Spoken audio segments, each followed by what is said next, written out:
Welcome to today's episode of How Women Inspire Us. Our guest today is really such an incredibly special and powerful leader for all of us. And I can't wait for you to get to know her. She is a public and private company board director today, but she started her journey after retiring from the Department of Defense. She served as the CIO and the CISO, the CISO, and as a board director and advisor today, she advises on cybersecurity, information management, IT, digital resiliency, information assurance, and risk. Extremely critical, top of mind issues for all companies today. So, right on time leader that people are so lucky to have by their side. She's also a highly sought after leader with a global network of highly specialized and strategic partnerships with government and industry. She focuses her time really on mentoring and coaching emerging leaders. It is such a gift to have you, Essye Miller, with us today. Thank you for joining me. Thank you, Julie. I'm excited to be with you and honored that you asked me to join you today. Okay, Essye, so what does the CIO play when she's having a tough day or day to celebrate? What's your music selection on those moments? Corinne Hawthorne, who Uh, is a Christian artist, sings the song titled Unstoppable. uh, I can be who I want, do what I want, go as hard as I want, and it doesn't matter what anybody else says because God's got us. And, it, I had an amazing career, but there were often times when they question whether or not we need to be or qualified to be in a seat. yeah. And I had to get to the point to know that, yeah, I deserve to be there. And oh, by the way, I'm unstoppable. I love that. You said it's a Christian song. Is that an important part of the story for you? Is that an Yeah, important part of your journey? my faith is a huge, very foundational for me. And it made it much easier in time to deal with the difficult times because you don't get so caught up in the minutia because you realize life is so much bigger. I mean, we've all seen those movies that I kind of have an idea of what like your day-to-day job has to do with. And I can imagine it's nothing like that. But I would think you would be challenged with ethical issues constantly in the role that you had for so long. And it certainly always comes up when you're running stuff and dealing with human beings. But Right. uh, And being challenged at every turn, but knowing that you've got a huge responsibility, not just to the people that are working for you, but to the nation. And absolutely. that's amazing. Thank you for your service and for everything you did to protect us and make sure that none of us know the hard stuff you had to do, I'm sure, which is sort of the secret, right? So you had this major government role at the Department of Defense, and then you transferred your sort of career focus to really supporting public and private company boards. Can you talk a little bit about what that transition looked like? Well, after 35 years with the Department of Defense, time with the Air Force, the Army, and the Office of Secretary of Defense, I hit a time when I knew there was nothing else in the department that I wanted to do, which meant it was time for me to go on to other things. And I just didn't know what that looked like. And I had a couple of CEOs and very senior industry partners say, hey, you should consider board work, both public and private. Julie, I didn't really know what that meant or what that looked like and began to really explore. And it fell right into my wheelhouse because I wanted to continue to make a difference and invest in both people and mission and technology. And doing board work gives me an opportunity to do just that. Don't have to worry about the operations and the day-to-day mission, but the broader strategy of just getting things done. Well, so when we hear now sort of what your area of focus is when you do your board work, it's like, oh, yeah, that's exactly what boards need today. I can't imagine, though, that it was an easy transition to go, from not. Did you ever work in the private sector in significant ways? No, no Yeah. private So sector that's sort of like experience. often that's sort of like the disqualifier, right? So Right. how did you actually reposition yourself? And was there anyone or anything instrumental in helping you get there? I had to begin to think about it differently because when you step back, some of the same tenets that boards are looking for, senior leaders in government are responsible for as well when it comes to governance and talent management and managing risk. All of those things are the same. We just talk about them differently. We don't talk about profit and loss, but we manage huge budgets to deliver mission and capability to the nation. And I had to learn how to move the acronyms out of the way and make it real talk for people that I was talking to. But I have to tell you, it was talking to Nancy Shepard after going through the board readiness program when it really became real for me because I had had some amazing board interviews and I learned I approached them more as job interviews because that's the way we were raised. Yeah. Here are my qualifications, here's what you're looking for, here's how it fits. And that is not what a board is looking for. And had that real aha moment when Nancy reminded me, hey, you're interviewing them as much as they're interviewing you because fit is important.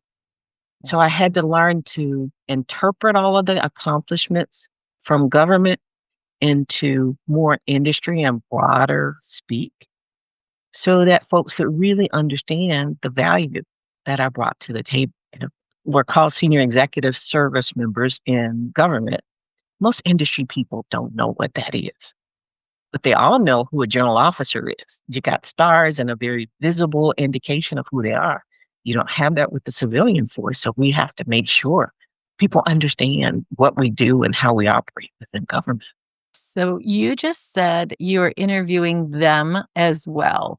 Can you give us an example of what that looks like in practicality? So if I'm the person that you're talking to, sort of what might be some of the questions you might ask? I want to know about your culture, the culture of the company, how you're engaging with your people.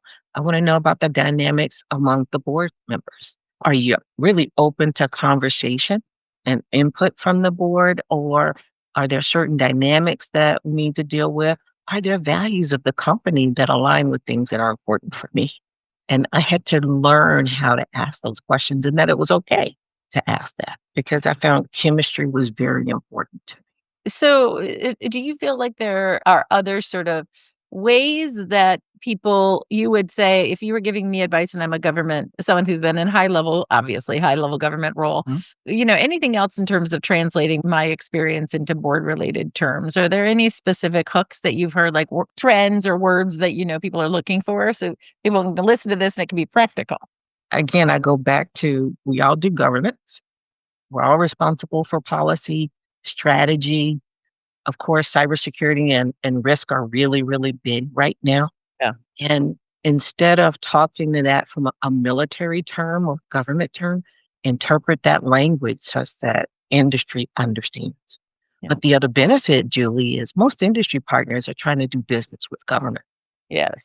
and helping them understand where that technology aligns with the need is very important as well. So you're almost like a translator in both ways. You're translating your own experience back to them, and then you help them actually. Yeah. Exactly. All right, good. Now we gotta add that to your bio of professional translator. So you said a couple industry people sort of nudged you originally, Mhm, and you said Nancy Shepard. So many board journeys go back to Nancy Shepard mhm. and how women lead board readiness.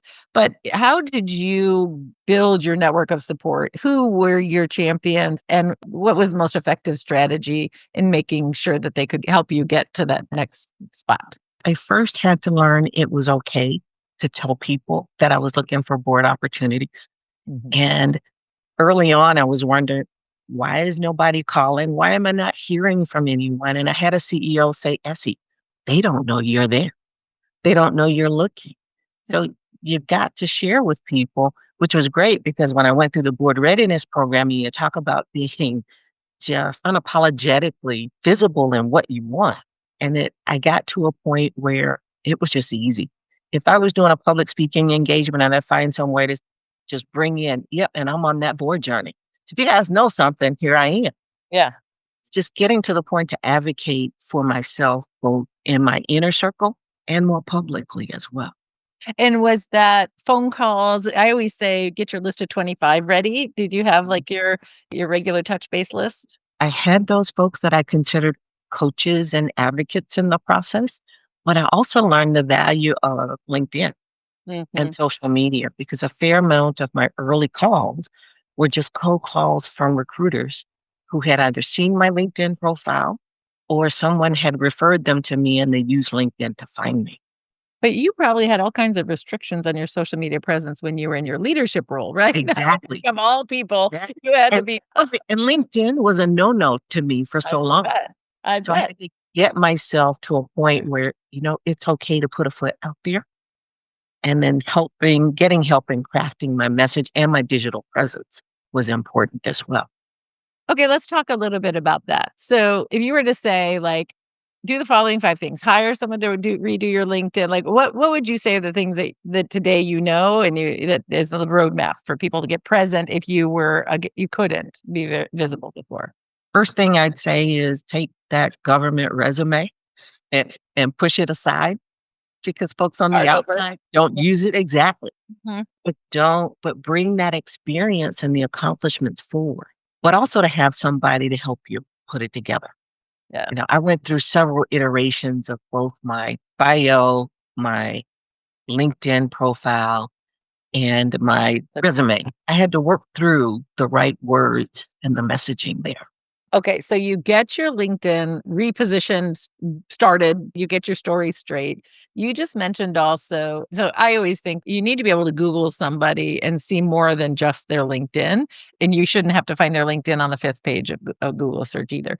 So, what are the other things that you would say, like, this helps a lot? Did you write any articles? Did you do speaking engagements? My public speaking engagements were important. And it's interesting, as I was preparing to retire, I'll never forget an older industry bud said, "Hey, you need to make sure you're maximizing your last day with public speaking engagements and articles and things of that nature so that you're relevant as Oh, you leave." good. Yeah. And true enough, I found folks would go Google and they'd pull articles I'd forgotten I'd even written or interviewed for Yeah. or had recorded speaking engagements that, we do it as a part of doing business, but you don't think about the value for future opportunities. Indeed. All right. Well, that's critical. I feel like you just gave us brilliant gold. When you think about the mistakes that you've seen other people making when they approach job interviews, if you will, for board seats, are there any other tips that you can give us about do this, don't do that? Of course, thinking broader and more strategically, knowing that you won't have a hands-on in the companies that you're talking about, Yeah. understanding where their challenge areas are and how you can help at the table. But also, Julie, realizing that you have a voice, because one of the questions I got that I didn't expect was, what are your passion areas? What are the things that you're interested in? And I found myself flat footed because you don't think about that when you're going for an interview. So now it's really, really easy. I Okay. can What do you tell people? now, What's you your know, what's your thing? travel. I want to travel. I continuing to learn. And it's funny, one recruiter said, "Hey, ask your son what he thinks your passion area." And there I go, ask a 21-year-old, "So what do you think mom's passion area is?" He said, "Learning." Well, why do you say that? Because there are books all over the place and you're always reading. And I've never thought about it that way. Our sons are an interesting mirror for us. My son, he recently said to me, he's like, Mom, I think I just realized you're a real person. Hmm. Yeah. Exactly. It doesn't matter what my resume is. To him, I'm mom. But that makes you so human. Isn't that beautiful? I love that story. Your son's like everybody else's son, and you running the world. I'm not asking for permission anymore. I'm not asking for a seat at the table. My friends, this is the first generation of us. We have a huge opportunity. We have power and influence and wealth. And we can start building the tables where we get the prime seats. Today, we want to invite you to join us as investors in venture. I know no one's asked you to do it before. It might be something that seems scary or foreign, but I promise you it's not that different than investing in a mutual fund where your retirement funds are. I want you to lean in and just learn a little bit more. How about making a commitment that in the next 12 months, you can give yourself 12 months to figure it out and to take a step? I want to invite you to be part of the new table of power and influence and wealth. You're invited. I want to sit at the table with you because we're going to make big change.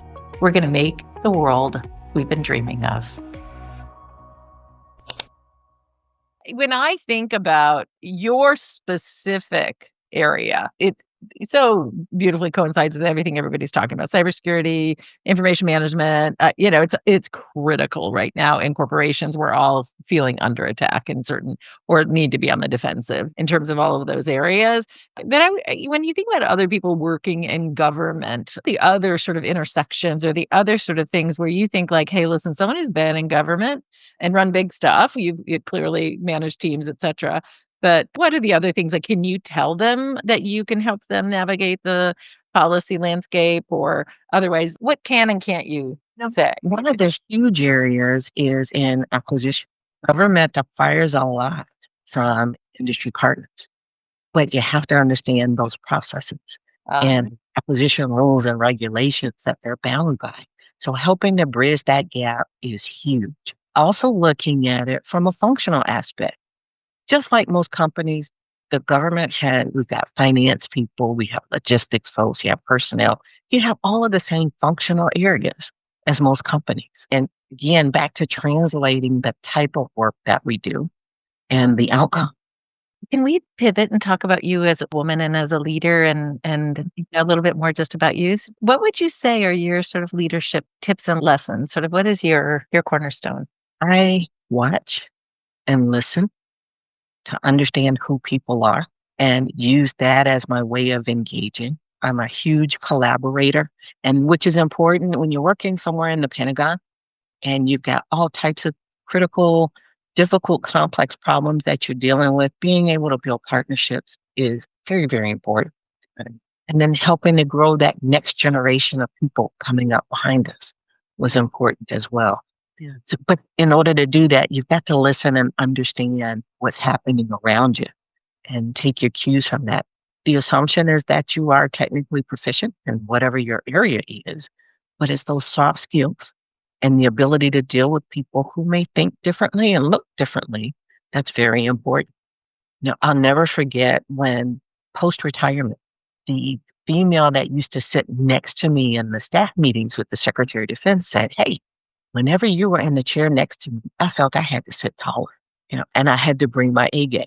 Julie, I didn't know she was watching. And you just never know what kind of example you are to the people that are around you.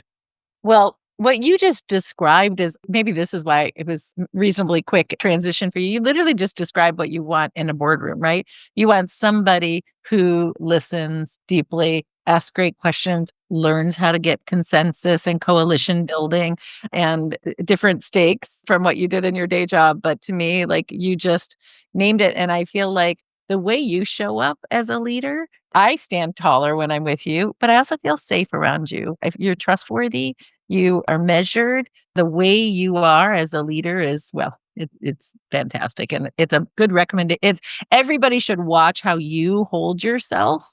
If you ask me, if they want to, one, be better leaders and humans, but also think about board roles because that's sort of all the critical stuff.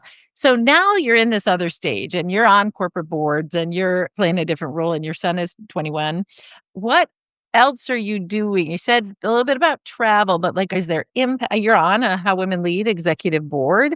What is the impact you want to have? What do you want to do in this next phase beyond the sort of corporate roles? I want to help not just women, but government folks understand the value that they bring to this new environment Yeah. and help tell that story and give them a safe space to learn. Okay. I love it when I get a phone call that says, "Hey, I'm thinking about board work. Can we talk about it? How did you get your paperwork done? What was your experience? Who are you talking to?" Or even as simple, Julie, as, "Hey, consider advisory work. Do an advisory board or two to get comfortable in that space and set yourself up for broader exposure."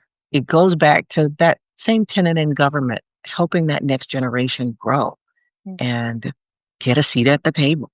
And I kind of hate sometimes when people talk about balancing family and work because it's never a balance. You're just doing the best you can to like take care of prioritize things the way you feel like is right at the right time. But do you have any recommendations or tips for people as they think about sort of how to architect? The first thing I tell the young ladies that I talk to is Superwoman doesn't exist. Yeah. Yeah. We're not made to do it all, and we're not made to do it alone. And communication is key. I'll never forget when I decided I wanted to become an executive. I went and talked to one of the seniors in government. She thought I was there for mentoring. I said, no, my question is very different. I know you're a wife, you're a mother, you're an executive. How do you do it all? And her answer was quite simple: with help. Yeah. I had to rely on help. So I took that. My husband was a commercial airline pilot. So you had two very mobile, very busy people in the household. And oh, by the way, we decided to adopt our son. So as we're going through that process, what do these two professionals do? We got a baby. And we decided early on that one of us would always be home, Mhm. which meant we had to manage our travel calendars a little bit differently. But it was amazing to do that because our son grew up knowing one of us would be around. And sometimes that meant making sacrifices. Mhm. There may not have been evening events that I went to, Yeah. or I dragged my husband along to those things that were important to me. But we'd make those decisions deliberately. Yeah. Lots of communication to be able to manage that. Yeah, Yeah. that's, I And sometimes you got to call grandparents and girlfriends yeah, and somebody to fill in that hole, but we yeah, can't be afraid to ask. yeah. Well, thank you so much, Essye. Such a packed in conversation, very instructive for people. If people wanna find you, where do they find that LinkedIn that we just talked about? On LinkedIn or Google me. Okay. All right. Email is even best. That SEMiller@gmail, I said, is the easiest way to get me. Always excited to hear from people and to help where I can. Fantastic. Thank you so much for your commitment to helping other women make the same similar transition. You're the one who made it, if you will. So you're such a great example for women, and it's amazing to hear your commitment to help more women cross Thanks, that. Julie. Thanks for the opportunity to share.